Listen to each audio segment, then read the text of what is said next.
Allez, place à 64 cultures à présent avec du cinéma en compagnie de Carla Boy. Dans un instant, nous serons en direct avec Mamadou Dia, le réalisateur du documentaire Acha Acha, documentaire qui vient d'être présenté en première mondiale au Locarno Film Festival en Suisse. Mamadou Dia, il a posé sa caméra à l'école des sables de la chorégraphe Germaine Acogny. Germaine Acogny, c'est une figure majeure de la danse contemporaine africaine. Bande annonce tout de suite.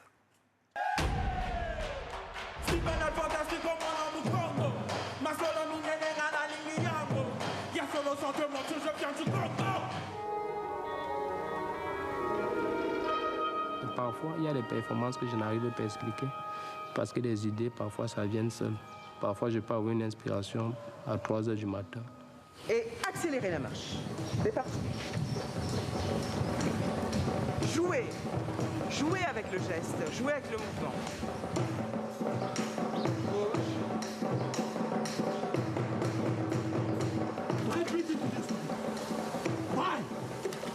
Le Steven sans la danse ne serait pas aussi gai, aussi heureux, n'aurait pas la même joie de vivre.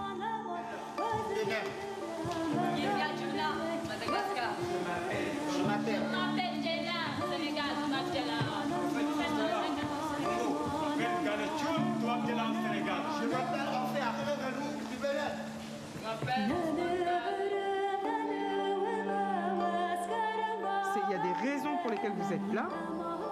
C'est vous qui faites que c'est important, la danse, pour vous.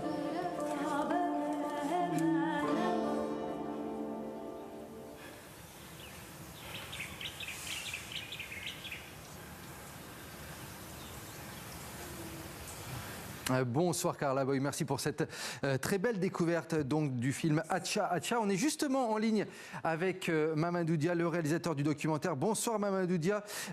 Il a été présenté en première mondiale au Festival du film de Locarno qui a lieu actuellement en Suisse. Il a été présenté en sélection officielle hors compétition. Dites-moi, comment il a été accueilli votre documentaire en Suisse ? Bonsoir et merci de l'invitation. C'est un plaisir. Locarno, c'est très bien passé. On a eu la chance d'avoir des salles pleines, des personnes qui sont intéressées au film.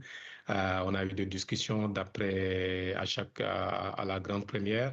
Et c'est toujours un plaisir de voir les gens vraiment connectés avec un film qu'on a fait nous-mêmes. Oui, bonsoir Mamadou Dia. Parlons un peu du film de Acha Acha. Vous avez posé votre caméra dans un lieu assez singulier du Sénégal, l'école des sables de la chorégraphe et danseuse Germaine Acogny. Et vous avez filmé tous ces danseurs venus un peu de toute l'Afrique à un moment bien précis de leur formation, la dernière année du master. Pourquoi, enfin, comment est né ce projet ? Donc, ce projet naît d'abord de tout l'amour que j'ai pour maman Germaine, comme on l'appelle, Germaine Acogny, en la voyant quand je grandissais, comme danseuse, comme quelqu'un qui était là, qui transmettait la connaissance. C'est d'abord un film qui veut parler de la jeunesse africaine, qui veut parler d'une génération qui passe sa connaissance, comme Germaine le dit, à travers les corps des jeunes danseurs. Donc, c'est un film aussi qui parle de la rencontre entre jeunes Africains qui sont en train d'étudier en Afrique soi-même, et que moi-même, je me pose toujours la question de savoir si j'avais étudié au Sénégal, qu'est-ce que je serais devenu aujourd'hui. Donc, ce sont ces deux questionnements, un hommage décalé à une personne importante et en même temps voir ces jeunes d'un côté panafricaniste qui sont chez eux apprendre un métier aussi, aussi important que la danse. Oui, et d'ailleurs, le film est très fort parce que vous montrez ces corps de danseurs en mouvement, au travail. D'un point de vue esthétique, c'est très réussi. Et aussi, il y a donc cet aspect aussi de la relation entre le danseur et Maman Acogny, qui est magnifique. Et moi, je voudrais savoir, mais les tournages, vous l'avez anticipé, vous avez fait des repérages ou alors vous avez tourné en prise directe? Donc, ça, c'est une école, l'école des sables, tout le monde la connaît à Dakar. Je connaissais maman Germaine bien et j'ai appris à la connaître un peu plus. Donc, je suis d'abord allé à l'école rencontrer les danseurs. Je suis resté un peu avec eux, passer du temps. La caméra n'est arrivée que plus tard. Donc, la caméra est arrivée au moment où la connaissance s'est bien passée, où les relations sont bien nivelées.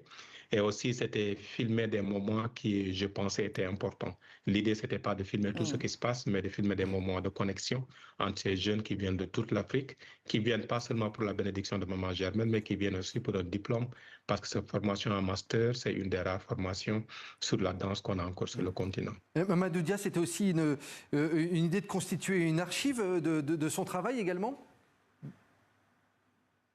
Absolument, parce que Germaine Acogny elle-même dit que les corps des danseurs, ce sont mes archives. Donc, c'est vraiment cette idée de voir ces danseurs qui apprennent sa technique et qui vont la ramener chez eux. Donc, ce sont des personnes qui viennent, ils sont 23 dans cette promo, qui viennent de plusieurs pays d'Afrique. Donc, ce ne sont pas des archives écrites ou des archives à parler, mais ce sont les corps qui vont les amener. Donc, c'est aussi archiver ce travail de Maman Germaine qui va aussi alimenter le monde entier. Et Mamadou Dia, ce n'est pas la première fois que vous êtes à la Carnot. D'ailleurs, c'est un festival qui vous avait apporté beaucoup de chance avec votre premier long métrage, Les Pères de Nafi, qui avait remporté le Pardo d'Or Cineasti del Presente en 2019. 7 ans après, comment votre cinéma a changé, s'il a changé? Entre-temps, je pense que ce qui est resté, je dirais, toujours la même, c'est toujours cet intérêt à la transmission. Je suis toujours intéressé de comment nos communautés sont en train de changer, à l'époque avec le père de Nafi, plus tard avec Demba, qui est un long métrage aussi qui parle de santé mentale, qu'on a eu l'honneur de présenter à Berlin. Ce film aussi parle de transmission d'une génération à une autre, comment le monde est en train de changer. Ça, ce sont des jeunes qui vont devenir des chorégraphes et des danseurs reconnus à travers le monde, qui vont ramener la technique de Maman Germaine et d'autres techniques parce qu'ils viennent à l'école des sables avec leurs propres histoires, leur propre danse, leur propre culture. Donc, ils vont tout mijoter et créer une nouvelle chose. Donc, ce n'est pas une transmission mathématique, mais c'est plutôt une transmission sociale et psychologique. Donc, ça m'intéresse dans le cinéma que je fais. Et pour cela aussi, Acha, je pense, s'inscrit dans la même transmission de la manière dont je veux faire les films. Merci beaucoup Mamadou Dia d'avoir été l'invité de ce 64 Culture. Acha, un film à retrouver donc très prochainement sur les écrans. Merci à vous Carla Boy pour cette très belle découverte. Merci beaucoup.